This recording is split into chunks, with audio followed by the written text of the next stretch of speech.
నూతన సంవత్సరంలో 2017లో మనము ప్రవేశించాము. గత రాత్రి శుభం తెలుపుకున్నాము. మరొకసారి అందరికీ మా శుభములు తెలుపుతా ఉన్నాము. మనం చదువుకున్న లేఖన భాగంలో కూడా ఆదికాండ గ్రంథంలో 28వ అధ్యాయంలో 18, 22 వచనాలు రీతిగా ఉంది. యాకోబు గారు రాత్రి పడుకున్నాడు, కలకడ్డాడు. తెల్లవారినప్పుడు లేచాడు. తాను తలగడగా చేసుకున్న రాయిని స్తంభముగా నిలిపాడు. దాని కొన మీద నూనె పోశాడు.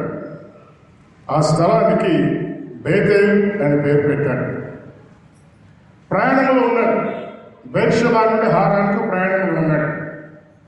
ప్రయాణంలో ఉండగా బాగా ఆలోచన చేయండి. రోడ్డు పక్కలో ఒక రాయి నిలబడి ఉంది అంటే మనం ఏమనుకుంటాము? ప్రయాణంలో ఉన్నప్పుడు రోడ్డు ప్రక్కలో రాళ్ళను మనం చూస్తాము. చూస్తూ వెళ్తుంటాం. ఒక రాయి నిలబడిన రాయి కనపడగానే దాని మీద ఏ సంఖ్య వేయబడిందో మనం చూస్తాం. ఆ సంఖ్యను బట్టి మనము చేయవలసిన ప్రయాణం ఇంకెంత దూరం ఉందో ఆలోచించుకుంటాం అన్నమాట. ఇక్కడి నుంచి గుర్తు వెళ్తున్నాం అనుకోండి, 47 అనే రాయి కనపడగానే ఇంకొక 3 కిలోమీటర్లు వెళ్ళాలని మనం అనుకుంటాం అన్నమాట. యాకోబు కూడా ప్రయాణమే వెళ్తున్నాడు. బెర్షెబా నుండి హారాన్కు ప్రయాణమే వెళ్తున్నాడు. ఇది ఒక రీతిగా ఆత్మీయ ప్రయాణం అని మనం చెప్పవచ్చు. ఎందుకు అంటే బెర్షెబా అనే మాటను మనం ఆలోచన చేస్తే బెర్షెబా అనగా ప్రయాణపు బావి అని అర్థం. ప్రయాణంలో ఉన్నాడు. ప్రయాణం చేస్తున్న దారి ప్రక్కలో బావులు కూడా ఉంటాయి. ఈ బెర్షెబా బావి విచిత్రమైన బావి. దానికి 7 జలలు ఉన్నాయట. అందుకే 7 బావులు అని కూడా అంటారన్నమాట.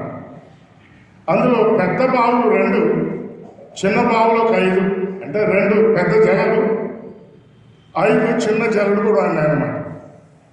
7 జలలు కలిగిన లేదా 7 చిన్న బావులు కలిగిన సమూహం. బావి నీటిని కలిగింది. 7 జలలు అంటే సంపూర్ణమైన నీటిని కలిగింది. ఆత్మీయంగా అది సంఘానికి సాదృశ్యంగా మనం చెప్పుకోవచ్చు. సంఘములో సమృద్ధి అయిన వాక్యం, సంపూర్ణమైన వాక్యం ఉంటుంది. ఆదివారం ఉంటుంది, మంగళవారం కూడా ఉంటుంది, బేస్తవారం కూడా ఉంటుంది. వాక్య సమృద్ధి ఉంటుంది. 7 జలలు కలిగిన బావుల సమూహం సంఘం అన్నమాట. అట్లయితే యాకోబు ఏ ప్రయాణంలో ఉన్నాడు? సంఘముగా ముందుకు సాగుతున్న ప్రయాణంలో ఉన్నాడన్నమాట. బెర్షెబా అంటే ప్రయాణపు బావి అని మనం అర్థం చెప్తున్నాం. హెబ్రీ భాషలో బేర్ అంటే బావి అన్నమాట. లింగ్విస్టిక్ స్టడీస్లో కూడా మనం చూస్తే బావి, బేర్ అనే పదాలు కూడా కలిసి ఉన్నట్టుగా మనం చూస్తాము. ప్రయాణపు బావి. హారాను అంటే వెలుగులో లేదా మంటలో అనే సంగతి మనం చూస్తాము. ఆత్మీయులైన ప్రయాణం ఏమిటి అని మనం గమనిస్తే వాక్యపు వెలుగులో ప్రయాణం ఉంటుందన్నమాట. మంట, జీవితంలో ఒక మంట, ఆరిపోని మంట, జీవితకాలం అంతా ఒక మంటతో ప్రయాణం చేస్తూ ఉంటాం. అట్లయితే ఈరోజు మనం యాకోబు యొక్క ప్రయాణాన్ని మన ఆత్మీయ జీవితం ప్రయాణంగా చూసుకోవచ్చు. ఒక మైలు రాయి దాటింది. 2016 మైలు రాయి దాటింది. 2017 కూడా దాటుతుందో లేదో తెలియదు. ఎంతలోనే ప్రభు వచ్చేస్తారేమో తెలియదు.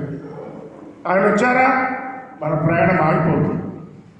ఆయన వచ్చేంత వరకు ప్రయాణంలో మనం కొనసాగవలసిన వారంగా ఉన్నాం. యాకోబు చేసిన ప్రయాణాన్ని గురించి మనం ఆలోచించే ముందు ఇంకో చిన్న మాట కూడా మీకు జ్ఞాపకం చేద్దాం అనుకుంటున్నాను. నూతన సంవత్సరంలో ప్రవేశించాలనే సంతోషం మనకుంది. నూతన తీర్మానాలు చేసుకున్నారు చాలామంది. చేసుకొని కూడా 7-8 గంటలు అయిపోయింది. జీవితంలో నిజమైన నూతన తీర్మానం ఏమిటి? తీతుకు రాయబడిన పత్రిక 3వ అధ్యాయం 5వ వచనం రీతిగా ఉంది. మనము నీతిని అనుసరించి చేసిన క్రియల మూలంగా కాక తన కనికరము చొప్పుననే పునర్జన్మ సంబంధమైన స్నానము ద్వారా పరిశుద్ధాత్మ మనకు నూతన స్వభావము కలుగు చేయడం ద్వారా మనలను రక్షించను. మనకు అవసరమైన నూతన స్వభావం, నూతన స్వభావం కలుగుడు ద్వారా వచ్చే రక్షణ అవసరమైంది. అదే నూతనత్వం. అసలు నిజంగా ఆలోచించేస్తే మనం రక్షించబడ్డ దినమే ఒక నూతన దినం అన్నమాట. మన జీవితంలో నూతన సంవత్సర ఆరంభం. ఈ వచనంలోనే పునర్జన్మ, రెండవ జన్మ, బర్త్డే చేస్తూ ఉంటాం మనం. మొదటి జన్మ యోహాను సువార్తలో 3వ అధ్యాయంలో మనం చూస్తాం. శరీర మూలముగా జన్మించింది శరీరం, ఆత్మ మూలంగా జన్మించింది ఆత్మ. అదే పునర్జన్మ. ఆత్మ మూలంగా ఒక వ్యక్తి ఎప్పుడు జన్మిస్తే అదే నూతన సంవత్సరం, అదే నూతన జన్మ, అదే నూతన తీర్మానం. ఈ ఉదయకాలం మనం గమనించవలసింది, అలాంటి రక్షణ కొరకైన తీర్మానం నీ జీవితంలో జరిగిందా? అదే నూతన అధ్యాయం నీ జీవితంలో ప్రారంభమైందన్నమాట. నూతనమైన మైల్ స్టోన్ నీ జీవితంలో దాటినట్టుగా. లేకపోతే ఎన్ని శరీర సంబంధ తీర్మానాలు చేసుకున్నా అవి నిజమైన నూతనత్వాలు కాదు. నూతన స్వభావం కలుగు చేయడం ద్వారా రక్షించబోతే నిజమైనటువంటి నూతన సంవత్సరంలో ప్రవేశం. ఈరోజు దాని గురించి కూడా కొద్దిగా మనం ఆలోచన చేయబోతున్నాం. అయితే నూతన స్వభావం ద్వారా రక్షణ పొందాము అని అక్కడికి ఆగిపోవడం కాదు. కొలస్సీయులకు రాయబడిన పత్రిక 3వ అధ్యాయం 10వ వచనంలో, మీరు పరిత్యజించి జ్ఞానము కలుగు నిమిత్తము దానిని సృష్టించిన వాని పోలిక చొప్పున, సృష్టించిన వాడు ప్రభువైన క్రీస్తు యేసువారు, ఆయన పోలిక చొప్పున నూతన పరచబడుచున్న నవీన స్వభావమును ధరించుకోవాలి. నూతన పరచబడుతున్న అనుభవం మనలో ఉండాలి. రక్షించబడ్డావా? అది అంతం కాదు, అది ఆరంభం మాత్రమే. దినదినము నూతన పరచబడుతూ ఉండాలా? అదే నూతన సంవత్సరంలో ప్రవేశం. ఇంకో మాట కూడా జ్ఞాపకం చేసుకోవచ్చు. కొరింథీయులకు రాయబడిన 2వ పత్రిక 4వ అధ్యాయం 16వ వచనంలో, కావున మేము అధైర్యపడము, పౌలు గారు అంటున్నాడు. నూతన సంవత్సరంలో అధైర్యపడక్కర్లేదు. ఆత్మీయులు అధైర్యపడక్కర్లేదు. అధైర్యపరిచే సంభవాలు మన జీవితంలో కలుగుతూ ఉంటాయి. రోజు కలుగుతూ ఉంటాయి. నాకు కూడా కలుగుతున్నాయి. కొన్నిసార్లు అధైర్యం అవుతుంది. మా బాహ్య పురుషుడు కృషించుచున్నాను. పౌలంతటి భక్తుడు అంటున్నాడు, బాహ్య పురుషుడు కృషిస్తున్నాడు. గొలియాతులాగా శరీరం పెరగలేదు, శరీరం కృషిస్తూ ఉంది. ఆత్మీయుడికి నిజంగా శరీరం కృషించినా పర్లేదు, కృషించకపోయినా పర్లేదు. మా బాహ్య పురుషుడు కృషించున్నాను, అంతరంగ పురుషుడు దినదినము నూతన పరచబడాలి. నూతన సంవత్సరం కొరకే తీర్మానం చేసుకుందామా? దేవుడి వాగ్దానం, ఈ హెచ్చరిక మనకి ఇస్తున్నాను, గుర్తు చేసుకుందామా? బాహ్య పురుషుడు కృషించినా పర్లేదు, శరీరానికి ఎన్ని తొందరలు వచ్చినా పర్లేదు. అంతరంగ పురుషుడు, ఆంతర్య పురుషుడు నూతన పరచబడాలా? ఈ అనుభవం మనం కలిగి ఉండాలన్న సత్యాన్ని ముందుగా నూతన సంవత్సరంలో మనకి జ్ఞాపకం చేసుకోవచ్చు. మనం చదువుకున్న లేఖన భాగంలో బెర్షెబా నుండి హారానికి బయలుదేరి వెళ్తున్నాడు. రాత్రి నిద్రపోయాడు, భయంలో ఉన్నాడు. ఏం భయం? అన్న చంపుతానన్నాడు. ఆ సంగతి మనకు తెలిసి 10 నిమిషాలు ఆలోచన చేద్దాం. ఎందుకు చంపుతాన్నాడు? తెల్లవారు లేచాడు. లేచిన తర్వాత ఆ స్థలానికి ఇది దేవుని మందిరము అన్నాడు. మనం కూడా తెల్లవారు లేచాం, దేవుని మందిరంలో సమకూడున్నాం. దేవుడు మనతో ఏం మాట్లాడుతున్నాడు? యాకోబుతో దేవుడు ఏం మాట్లాడాడు? యాకోబు దేవునితో ఏం మాట్లాడాడు? యాకోబుకి దేవుడు ఇచ్చిన వాగ్దానాలు ఏంటి అని ఈ భాగంలో మనము చూడబోతున్నాం. ఆయన పొద్దుకుంటున్నప్పుడు పడుకున్నాడంట. ఒక రాయి తలగడగా చేసుకున్నాడంట. మార్గ మధ్యంలో రాత్రి కలగంటా ఉన్నాడు. విస్తారమైన పరిపాలన వల్ల స్వప్నములు పుడతాయని ప్రసంగి గ్రంథంలో మనం చదువుకుంటున్నాం. ఆయన మనసంతా వేదనతో ఉంది. ఏం వేదన? అసలు యాకోబు ఎవరు? ఇస్సాకు పుట్టిన 2 కుమారులు చిన్నవాడు. పుట్టేటప్పుడే అన్నను మోసగించి ముందుగా పుట్టాలనుకున్నాడు. ఆత్మీయతను, జ్యేష్ఠత్వాన్ని సంపాదించుకుందాం అనుకున్నాడు. అన్నను మోసగించడానికి చేతకాకపోయింది. మడిమను పట్టుకొని గర్భంలోనే అన్నకంటే ముందు రావాలా బయటకు అనుకున్నాడు. కానీ అన్నను మోసగించాలని కూడా మోసగించలేకపోయాడు. ఎందుకో తల్లిదండ్రి మంచి పేరు పెడతారు, కానీ యాకోబు మడిమెను పట్టుకుని వాడని ఒక అర్థం ఉంది, మోసగాడని అర్థం కూడా ఉందన్నమాట. మోసగాడని కొడుకు ఎవరు పేరు పెట్టు కదా, కానీ ఆ తల్లిదండ్రి పెట్టే పేర్లు రెండు అర్థాలు ఉన్నాయి. ఇందులో ఆత్మీయంగా మనం కూడా మోసగాడమే, అవునా కాదా? బయటకు మంచి వాళ్ళు అన్నా, మాటలు చాలా బాగున్నాయి, అందరితో బాగా ఉన్నాను అని అనిపించుకుందాం అనుకుంటున్నాను. హృదయం మోసం కాదు, హృదయం ఘోరమైన వ్యాధి కలిగింది, మోసంతో పాపంతో నిండి ఉంది. అది మనకే తెలిసి కాబట్టి తెలియదు, వేరే వాళ్ళు కూడా మనం మంచి అనుకుంటానంటారు. సొంత అన్నను కూడా మోసగించాలనుకుంటున్నారు. పుడితే అన్నదమ్ములు, పెరిగితే దాయాదులు అని మనం చూస్తా ఉన్నాం. ఏ కుటుంబంలో కూడా అన్నదమ్ముల సంఖ్య లేదు. అన్న మీద తమ్ముడు, తమ్ముడి మీద అన్న, కోపికెక్కిన వాళ్ళు ఉన్నారు. అన్నను మోసగించాలని తమ్ముడు, తమ్ముడిని మోసగించాలని అన్న. ఇలాంటి సందర్భాలు లోకంలో సర్వసాధారణంగా మనకున్నాయి. కానీ యాకోబు జీవితం మనందరి జీవితానికి సాదృశ్యంగా ఉంది. కానీ మార్గ మధ్యంలో ఆయన ఉండగా ఒక కళ కన్నాడు. ఆ కళలో ఆకాశము నుండి భూమి మీదకి వేయబడిన ఒక నిచ్చెన కనిపించింది. మీరు బాగా ఆలోచించేయండి. పనివాడు నిచ్చెన వేసేటప్పుడు భూమి మీద ముందు కొన నిలిపి పైన తర్వాత ఆనిస్తారు, కానీ పైన ఆనించి కింద వేయిస్తూ ఉన్నారంటే పైనున్న ఒక వ్యక్తి ఆ నిచ్చెన వేస్తూ ఉన్నాడనమాట. పరలోకములో ఉన్న ప్రభు అయిన క్రీస్తు యేసు వారి తండ్రి అయిన దేవుడు భూలోకానికి నిచ్చెనగా క్రీస్తు యేసును పంపించాడని దాని మాట. నిచ్చెన మీద దేవదూతలు ఎక్కుతూ దిగుతూ ఉన్నారట. దూతలు ఎక్కుతూ దిగుతున్నారు. భూలోకం నుండి పరలోకానికి ఎక్కే మార్గం, ఆ మార్గము, ఆ నిచ్చెన ప్రభు అయిన క్రీస్తు యేసు వారే. దూతలు అనగా వర్తమానికులు మనమే అని మనం అర్థం చేసుకోవచ్చు. ముందుగా దేవుని దూతలు ఎక్కుతూ దిగుతున్నారు. క్రీస్తు యేసు అనే నిచ్చెనను ఎవరైతే ఆశ్రయిస్తారో, ఆ మెట్టు మీద ఎవరైతే కాలు పెడతారో, మెట్టు మీద మెట్టు ఎక్కుతూ పరలోకానికి చేరుతారు. కనుక ఆ నిచ్చెన ప్రభు అయిన క్రీస్తు యేసు వారే. ఆయన ఉన్నాడు యోహాను సువార్తలో, నేను పరలోకం నుండి భూలోకములకు వచ్చి ఉన్నాను. పరలోకం నుండి భూలోకానికి వేయబడి నిచ్చెన ఆయనే. ఆయనను ఆశ్రయించిన వారు, సమీపించిన వారు రక్షించబడతారు. ఎట్లాగో మనం చూస్తాం. ఆయన నిచ్చెన అంటే నిచ్చెన సామాన్యంగా పనివారు వాడతారు, సేవకులు వాడతారు. అందుకే క్రీస్తు యేసు వారి లోకానికి సేవకుడిగా వచ్చారు. సేవకుని యొక్క పనిముట్టుగా ఈ లోకం ఆయన ఉన్నాడు. మార్క్స్ వార్తలో ఆయన సేవా జీవితాన్ని గురించిన వివరాలు స్పష్టంగా మనకున్నాయి.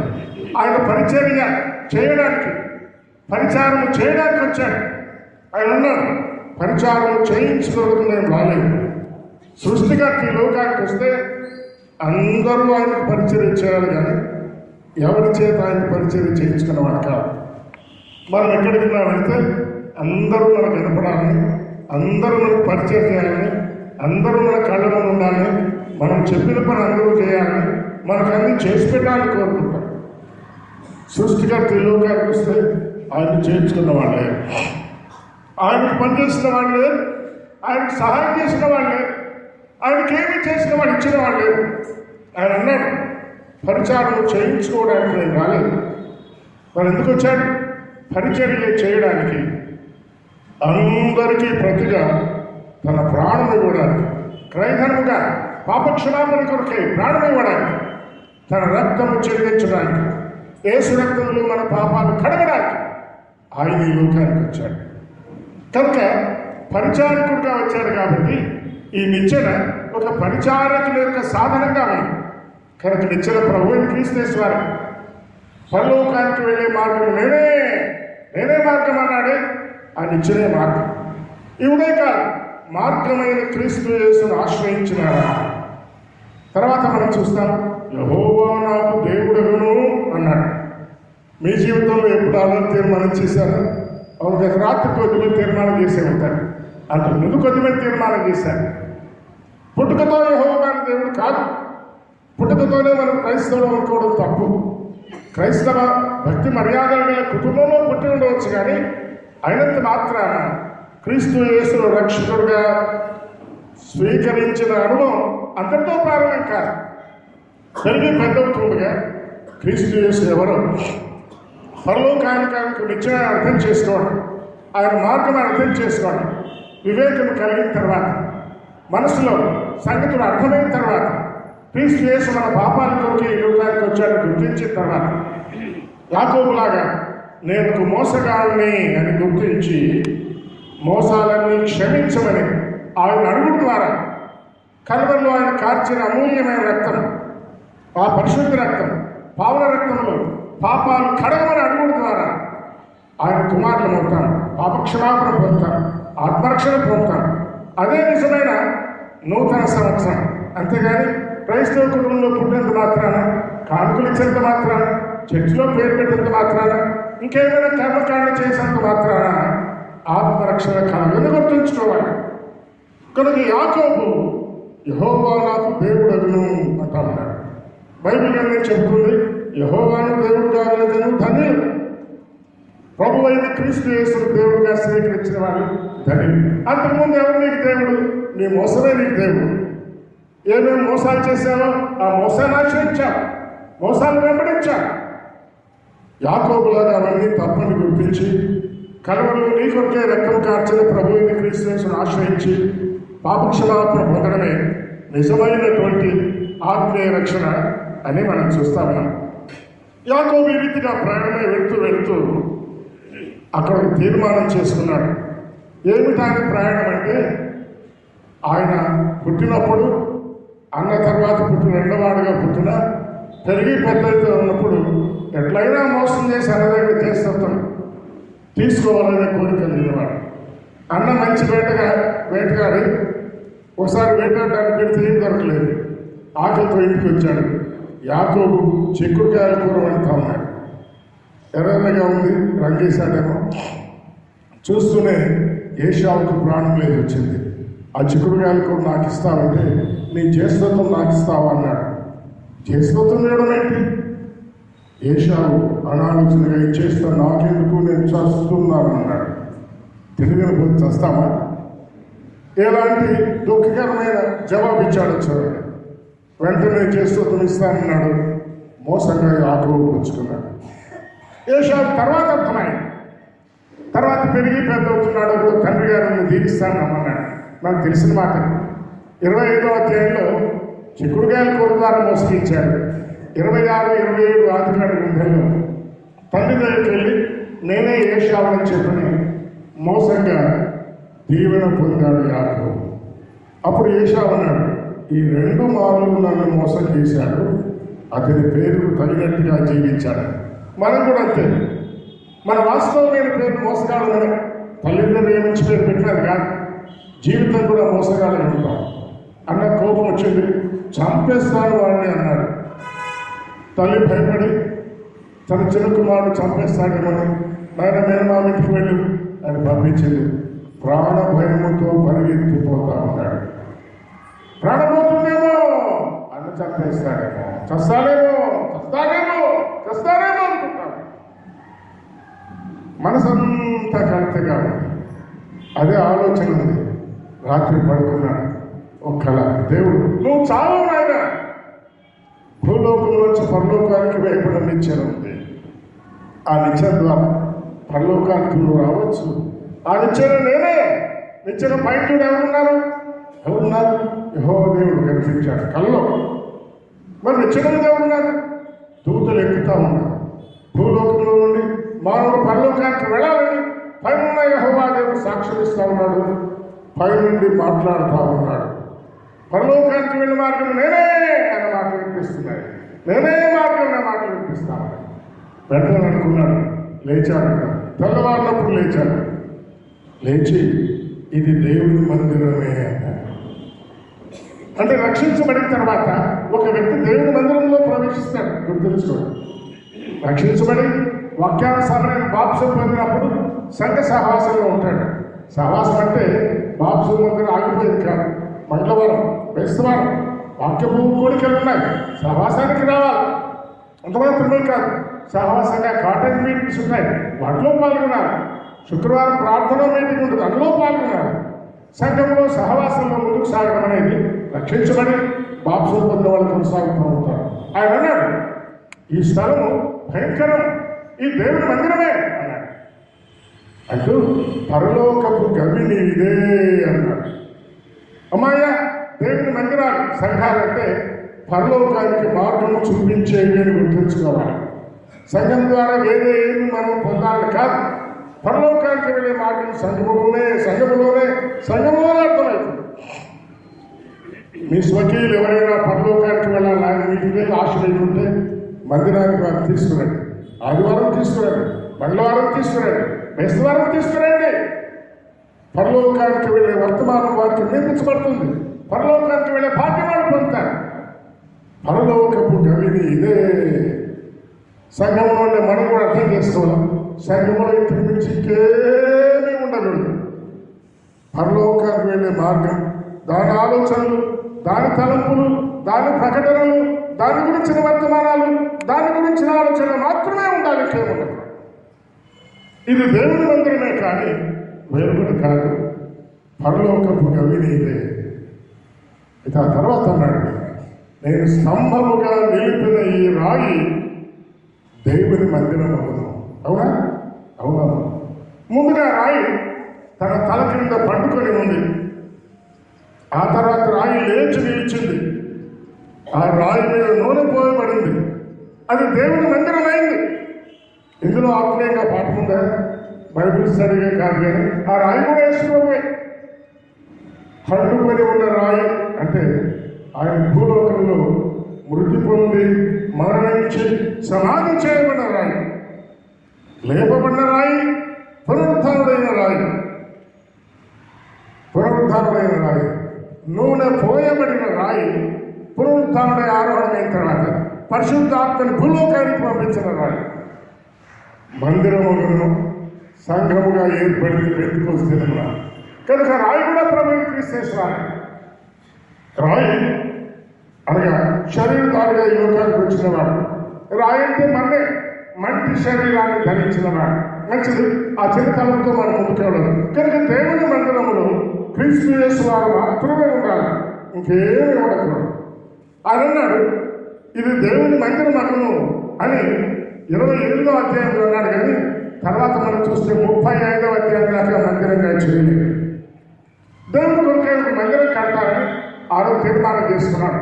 ఇప్పుడు అర్ధరాత్రి కలగలిగిన తర్వాత తెల్లవారు అంటే మనం నూతన సంవత్సరం అనుకుంటారు. నూతన సంవత్సరంలో మనం చేసుకునే తీర్మానాల్లో అదొక తీర్మానం లాగా 28వ అధ్యాయంలో తీర్మానం చేస్తున్నాడు. కానీ 29లో, 30లో, 31లో, 32లో, 33, 34లో ఆయన మందిరము నిర్మించారు. చాలా మంది తీర్మానం చేసుకుంటారు, దేవుని దగ్గర నెరవేర్చారు. సంవత్సరాలు గడుస్తూ ఉంటాయి. 28, 29, 30, 35, 40 ఎన్ని సంవత్సరాలు నేర్చుకుంటూ ఉంటాయి. దేవుని దగ్గర చేసిన వాగ్దానం నెరవేర్చడానికి ఇంకా సరైన సమయం రాలేదనుకుంటా ఉంటారు. యాకోబు కూడా అంతే. 28వ అధ్యాయంలో ఉన్నాడు, 35వ అధ్యాయం దాకా పనిచేయాలి. 35వ అధ్యాయంలో మనం చూస్తే మందిరంలో కట్టినట్టుగా మనకు ఉంది. అంటే బలిపీఠం కట్టాడు. కానీ తను చేసుకున్న తీర్మానంలో 22వ వచనంలో స్తంభముగా నేను నిలిపిన ఈ రాయి దేవుని మందిరంలో అన్నాడు. 35వ అధ్యాయంలో మందిరం కట్టాడు. కానీ తర్వాత ఆయన చేసిన 2వ తీర్మానం, నీవు నాకిచ్చు యావత్తులో 10వ వంతు నిశ్చయముగా నీకు ఇస్తానని కోరుకున్నాడు. నీవు నాకిచ్చు యావత్తులో 10వ వంతు నిశ్చయంగా నీకు ఇస్తానన్నాడు. లేఖనాలు నేను జాగ్రత్తగా పరిశీలించాను. లేఖనాల్లో దేవునికి ఆయన 10వ వంతు ఇచ్చినట్టుగా కనపడడం లేదు. ఇవ్వలేదని మీకెక్కడ తెలుసని మీరు అంటారు. బైబిల్లో లేదు కాబట్టి లేదని చెప్తాను. ఇచ్చాడో లేదు కానీ బైబిల్లో లేదు కాబట్టి లేదని చెప్పుకోవాలి. ఇది వాస్తవమే. ఈ రోజు కూడా చాలా మంది ఇస్తామని తీర్మానం చేసుకుంటారు. నిశ్చయంగా ఇస్తామంటారు, నిశ్చయంగా ఇవ్వకుండా ఆపేస్తారు. యాకోబు కూడా నిశ్చయంగా నేను చెల్లిస్తాను ఎందుకన్నాడు? చెల్లించకుండా ఉండేవాళ్ళు చాలా మంది ఉన్నారు. నేను నిశ్చయంగా చెల్లిస్తానన్నాడు. కానీ తాను కూడా చెల్లించినట్టుగా దేవుడి గ్రంథంలో రాయించలేదు. అయినా దేవుని కృప ఆయన మీద అపరిమితంగా ఉన్నట్టుగా మనం చూస్తున్నాం. నీవు నేను కూడా దేవుని కొరకే చేసిన వాగ్దానాలు తప్పైనా ఆయన కృప మన మీద అపరిమితంగా నిలిచి ఉందని మనం అర్థం చేసుకోవాలి.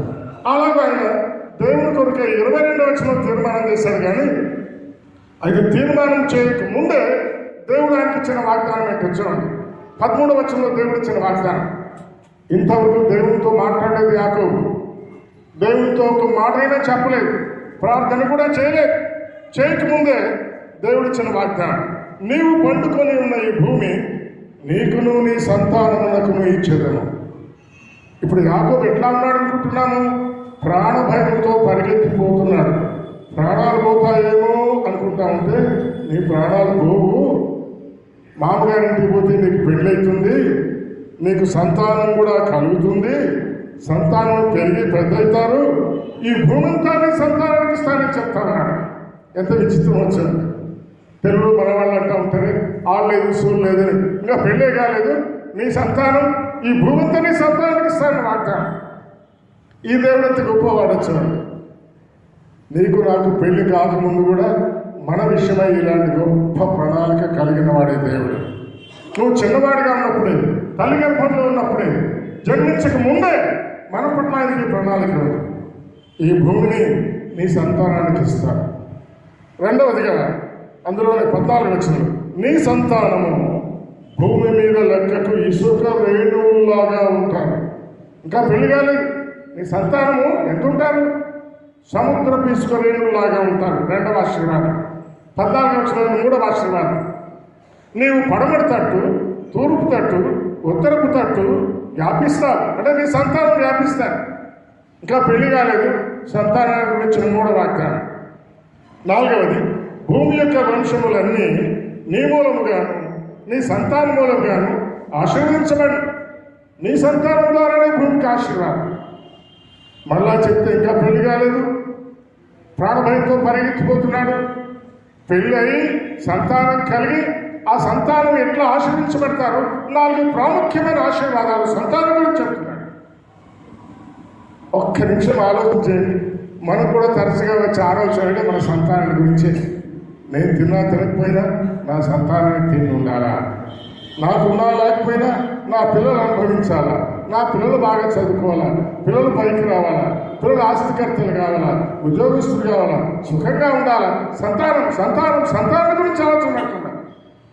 గుర్తుంచుకోండి, మీకు ఇంకా పెళ్లి కాకముందే, ఒకవేళ బహుశా మీరు జన్మించకముందే మీ సంతానానికి దేవుడు నియమించిన 4 ప్రాముఖ్యమైన వాగ్దానాలు.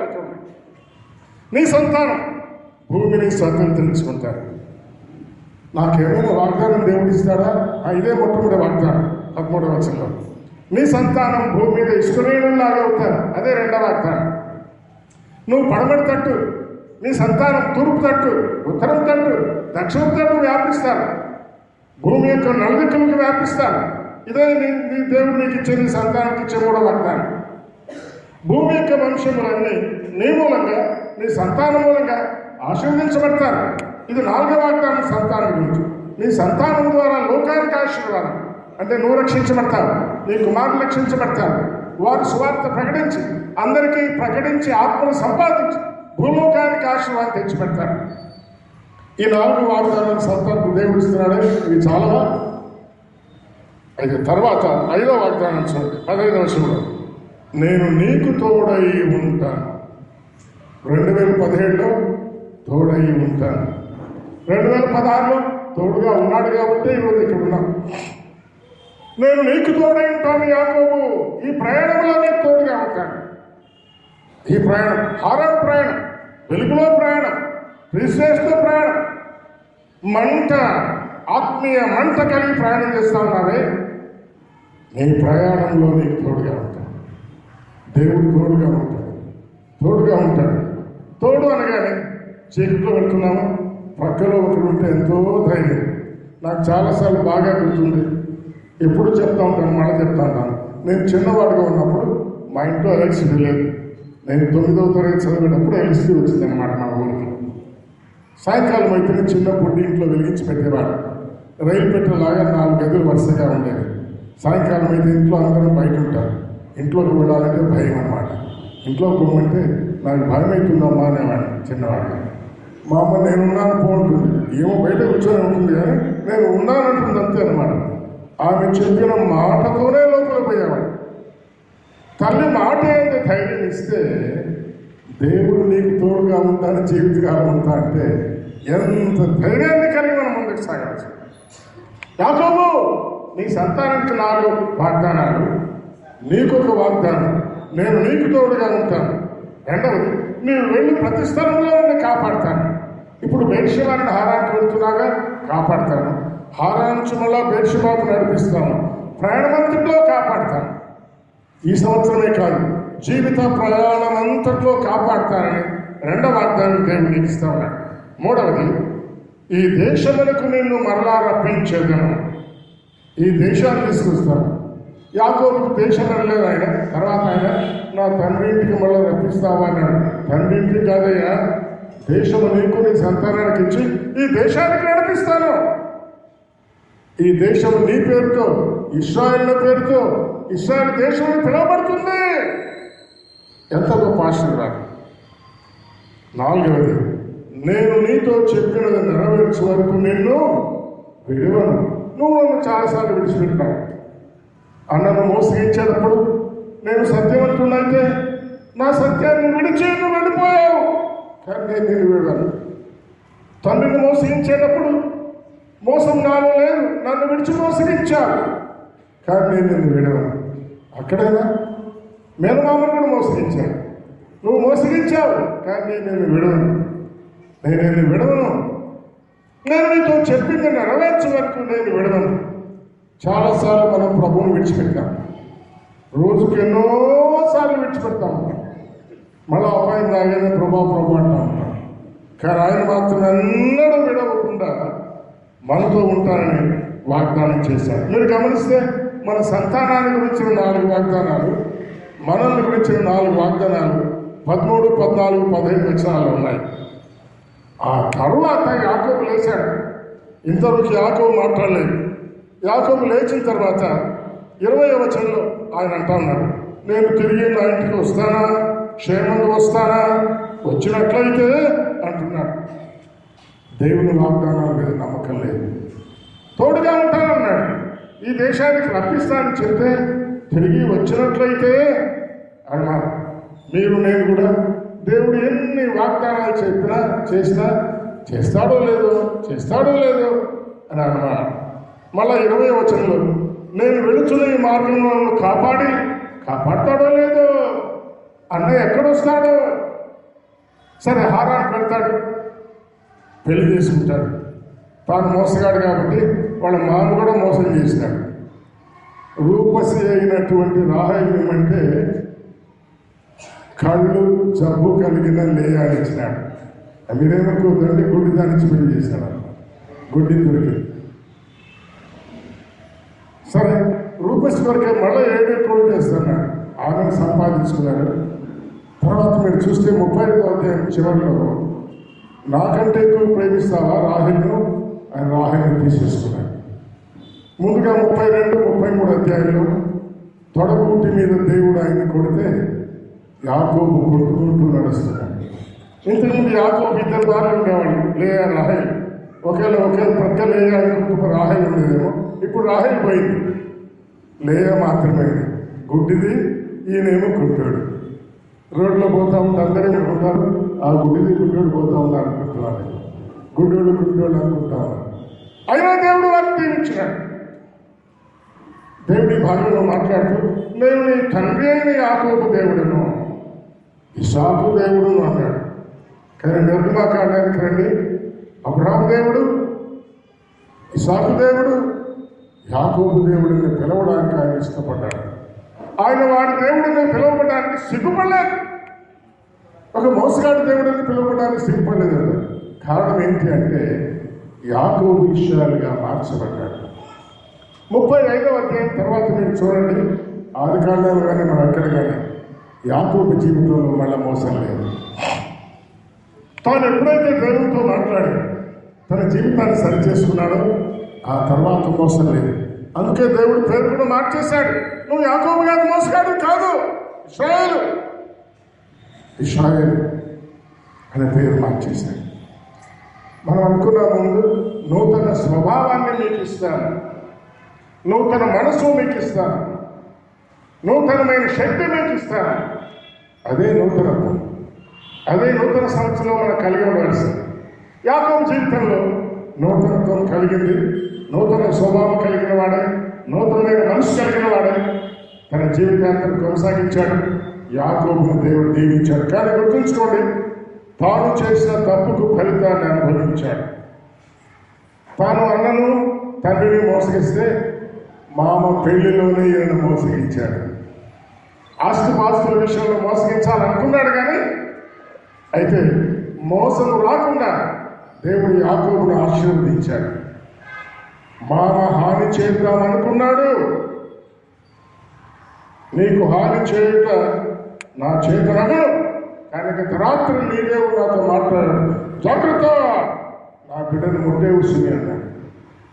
మనల్ని ఎవ్వరు ముట్టకుండా అందరినీ గద్దించి మనల్ని కాపాడే దేవుడు. యాకోబుని కాపాడినాడు, మనల్ని కాపాడుతున్నాడు, ఇంకా కాపాడుతాడు.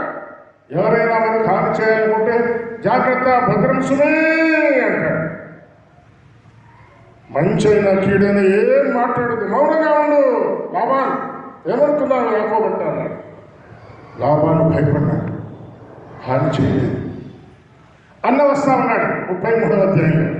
అన్నకు భయపడ్డాడు, చంపుతాడు ఏమో. అన్న చంపలేదు, అన్న ఆశీర్వదించి పంపించాడు. ఈ దేవుడు అందరి దగ్గర మనకు ఆశీర్వాదం ఇచ్చే దేవుడు. మనం చూసుకున్నట్టుగా 4 రకములైన వాగ్దానాలు, ఆశీర్వాదాలు మన సంతానానికి ఇచ్చిన దేవుడు. 28వ అధ్యాయంలో మళ్ళీ మీరు చదువుకోండి. నీ సంతానం, నీ సంతానం, నీ సంతానం అన్న మాటల్లో సంతానానికి 4 ఆశీర్వాదాలు, వాగ్దానాలు. నీకు నాకు అనగా మనకు కూడా 4 వాగ్దానాలు. ప్రయాణం అంతటిలో కాపాడేవాడు. మరి ఈరోజు శారీరకంగా ఇశ్రాయేలు ఆయన పేరు మార్చుకున్న యాకోబు లేకపోయినా ఆయన సంతానం భూలోకంలో ఉన్నారు. ఇశ్రాయేలీయులు అంటే తెలియని వాళ్ళు ఎవరు లేరు. ప్రపంచంలో 250 దేశాలు ఉన్నాయి. 250 దేశాల్లో కూడా ఇశ్రాయేలు ఉన్నారు. ఏ దేశంలో కూడా ఈయన సంతతి లేని వారు లేని దేశం లేదు. నీ సంతానం మూలంగా భూలోకానికి ఆశీర్వాదం. ఆయన సంతానంలో క్రీస్తు లోకంలో పుట్టాడు. క్రీస్తు ద్వారా రక్షణ అనే ఆశీర్వాదం లభిస్తుంది. ఈ ఆశీర్వాదం పొందావా? యేసుక్రీస్తు ద్వారా పాపక్షమాపణ పొందావా? ఆత్మలో శాంతి సమాధానం పొందావా? నూతనమైన రక్షణ అనుభవం కలిగిందా? ఎప్పుడు కలిగింది? మీరు నన్ను అడగవచ్చు కావాలంటే 1964 సంవత్సరం ఈ సంగతి నాకు అర్థమయ్యాడు. అది ఆగస్టు నెల, బహుశా 24వ తారీఖు కావచ్చు. ఈ సంగతులు ఆలోచన చేసుకుని యేసుక్రీస్తు ప్రభువా, నా జీవితం మోసంతో నిండి ఉంది, నేను ఒక మోసగాడిని, నా పాపాన్ని క్షమించండి, కల్వరిలో మీరు కార్చబడిన రక్తములో నా పాపాన్ని కడిగివేయండి అని అడిగారు. నాకంటే ముందుగా మా నాన్నగారు నమ్ముకున్నారు. ఆయన నమ్ముకుంటే రక్షణ నాకు రాలేదు. చాలా మంది మా నాయన రక్షించబడ్డాడు, మా నాయన సేవకుడు, మా నాయన క్రైస్తవుడు, నా క్రైస్తవ పేరు పెట్టారు. కాదు, వారిని పెట్టరాదు. వ్యక్తిగతంగా ఈ సంగతిని ఆలోచించుకోవాలి.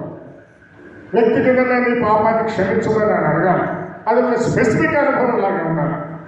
నేను అక్షయంగా కాదని దీన మనసుతో చేతులు జోడించి మీకు చెప్పినట్టుగా ఫలానా సంవత్సరం, ఫలానా నెల, బహుశా ఫలానా దినం అలాంటి అనుభవం నాకు కలిగింది చెప్పగలిగే స్పెసిఫిక్ స్పష్టమైన అనుభవం మనకు కలిగి ఉండాలి. లేకపోతే ఇప్పుడే తీర్మానం చేసుకోవచ్చు. యేసుక్రీస్తు ప్రభువా, నా పాపాన్ని కల్వరిలో మీరు కార్చిన రక్తంలో కడిగేయండి. మీరు నిచ్చెననేది విన్నాను, ఆ నిచ్చెన గుండా భూలోకంలో నుండి పరలోకాన్ని తీసుకువెళ్ళండి. ఈ లోకంలో ఉన్నప్పుడు నా సంతానానికి 4 వాగ్దానాలు మీరు చేశారని విన్నాను. నాకు కూడా 4 వాగ్దానాలు చేశారన్నాను. అవన్నీ నాకు తెలిసేది అడగండి, ఇస్తాడా? తను అడుగు, వారికి ధారాళంగా ఇచ్చే గొప్ప దేవుడు. మరి నూతన సంవత్సరం మీ తీర్మానం ఏంటి?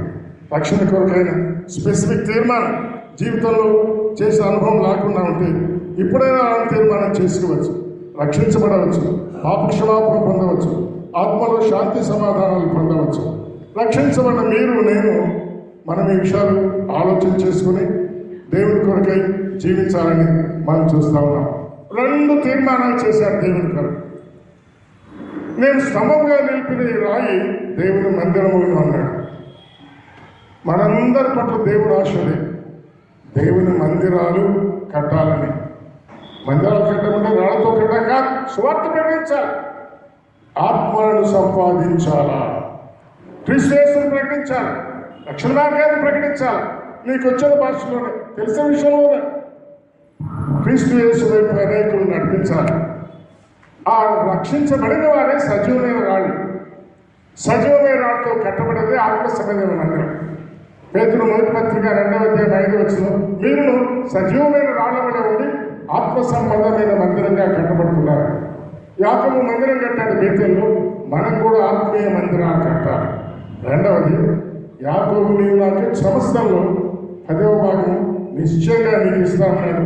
మనం కూడా దేవునికి మాట చెప్పాలి. ఇంతవరకు ఇవ్వకుండా ఉంటే ఇప్పటి నుంచైనా ఇస్తాను స్వామి, నిశ్చయంగా. ఇంతకుముందు ఇస్తానని ఇవ్వలేదు, ఇప్పుడు ఇస్తానని చెప్పి తీర్మానం చేసుకోండి. రాబోయే దినాల్లో ప్రభువుకి ఇవ్వండి. అలాగే మనం దేవుడి కొరకు జీవించాలి. దేవుడు తన వాక్యం ద్వారా మనం హెచ్చరిస్తా ఉన్నాడు. ఈ గొప్ప సంగతులు అర్థమైన వాళ్ళు జీవితంలో తీర్మానం చేసుకోవచ్చు. నూతనమైన మనసు కలిగిన వారమై, నూతనమైన అనుభవం, రక్షణ అనుభవం కలిగిన వారమై ముందుకు సాగాలని హెచ్చరించబడతాం. చివరిగా రోమీలకు రాసిన పత్రిక 12వ అధ్యాయం 2వ వచనంలో మాట చదువుకొని మనం ముగించుకుందాం. మీరు ఈ లోక మర్యాదను అనుసరింపక, లోకములో చాలా మర్యాదలు ఉన్నాయి, దాంతో ఆత్మీయునికి సంబంధం లేదు. ప్రభు మర్యాదే, ఆత్మీయుల మధ్య మర్యాదే. ఉత్తమమును అనుకూలమును సంపూర్ణమైన దేవుని చిత్తం ఏదో పరీక్షించి, ప్రభువ నా పట్ల మీ చిత్తమేంటి, అంకుల్ నా పట్ల దేవుని చిత్తమేంటో, నేను ఏం చదవాలో ప్రార్థన చేసి చెప్పండి అడుగుతూ ఉంటాను. అంకుల్ కాదు ప్రార్థన చేస్తే, నువ్వే చేయాలి. దేవా నా పట్ల మీ చిత్తమేంటి, సంపూర్ణమైన మీ చిత్తమేంటి, నేనేం చేయాలి? ఆయన చిత్తం ఏంటంటే మీ మనసును మారి, ముందు నీ మనసు మారాలి. నూతన మొగుట వలన రూపాంతరము చెందాలి. నీ రూపం కూడా మారిపోవాలి, నువ్వు మారిపోవాలి, నీ మనసు మారాలి. ఏమేమి ఆయనకు ఆయాసకరమైన మన జీవితం ఉన్నాయో అవన్నీ తీసేసుకోవాలి. మనసును మారాలి, రూపం మారిపోవాలి, రూపాంతరం పొందండి అంటా ఉంటాడు. అలాంటి చక్కని అనుభవాన్ని కలిగి ఆయన వరకు నూతన సంవత్సరంలో జీవించాలని దేవుని వాక్యాన్ని బట్టి హెచ్చరించబడుతున్నాం. దేవుడి తలంపులు మనమితమై ఆశీర్వదించున్నాడు. దయగల తండ్రి, ఈ ఉదయకాలం మీ బిడ్డలమైన మమ్మల్ని మీ సందులో సమకూర్చి మీరు మాకు అందించిన ఆత్మీయ సత్యముల కొరకే స్తోత్రం చెల్లిస్తా ఉన్నాం. వీటన్నిటి చొప్పున మేము జీవించగలిగే కృపని మనం వేడుకుంటా ఉన్నాం. ఉదయకాలం మందిరానికి వచ్చిన ప్రతి కుమారుని ప్రతి కుమార్తెను మీరు దర్శించి ఆత్మీయంగా ఒక్కొక్కరు ఇలా చక్కని అనుభవం దయచేయడం ద్వారా మిమ్మల్ని మీరు కనపరుచుకొని మహిమపరచుకోండి. మిగిలిన